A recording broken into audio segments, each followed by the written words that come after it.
Hello Aquarius, welcome dito sa second week February reading mo, February 8 to 14. Shoutout sa ating mga YouTube channel members, Aurelia Yokoyama, Marnelli Diktikan, Landring Gunay, and Randy Granada. Thank you so much for joining our membership. Sa mga hindi pa nakasubscribe at naka-join sa ating YouTube, don't forget to subscribe. Sa mga gusto mag-join, hanapin nyo lang yung join button doon sa ating video, no? At don't forget to like and follow our Facebook page. Sa mga interesado sa personal readings, dumiretso kayo sa aking FB page. Mag-PM kayo doon kung magbubook kayo or mag-i-inquire. Mag-ingat sa mga fake accounts kumakalat sa TikTok. Kapag may nag-PM sa inyo doon, nangihingi o nag-o-offer ng kahit ano, hindi ako yon. Impostor. Okay? Yan. Kunin nyo lang anong mga tumutugma sa inyo. Ito ay collective reading lamang. Pwede mag-resonate, pwedeng hindi. Pwede rin yung mga cross-watchers kung alam nyo yung Sun, Moon, Rising, and Venus signs ninyo. Kung hindi nyo alam, search nyo sa Google how to calculate your birth chart. Okay, you have Taurus, Virgo, Capricorn energy, and Leo. Aquarius, mukhang magiging successful ka dito sa kung ano yung mga pinaplano mo, maliwanag yan. You have 3 of Wands. This is promotion, expansion, improvement ng iyong situation.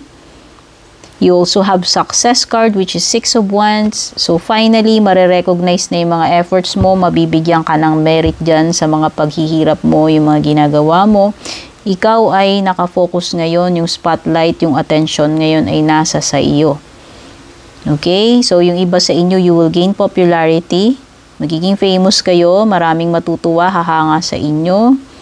No, pero pwede rin kayong makaka-attract ng jealousy at yung mga inggiterong frog, no? Ganun naman lagi. Kung yung iba, chini-cheer up ka nila, isin-celebrate ka, pinupuri ka, hinahangaan, yung iba naman naiinggit.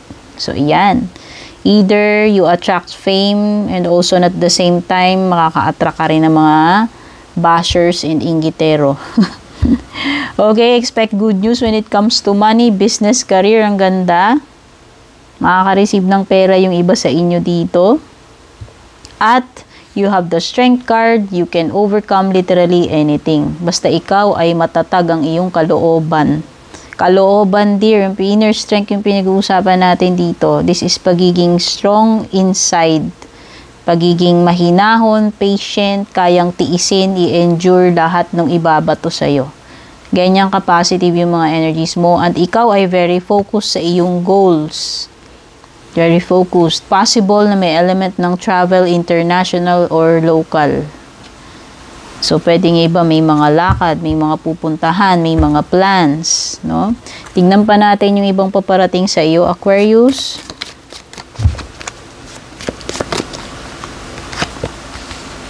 Meron nga lang matigas ulo rito, magpapasakit ng ulo mo.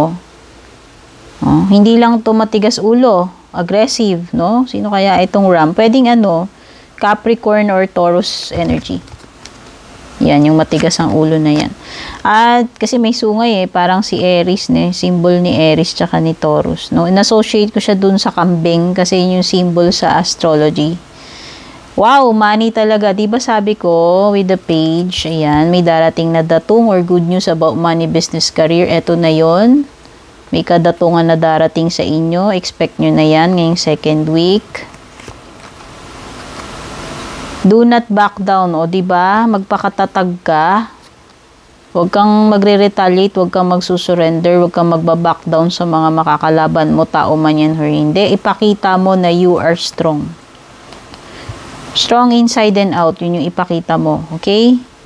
Kung ano man itong mga challenges na kakaharapin mo, yan. Huwag kang magi-give up.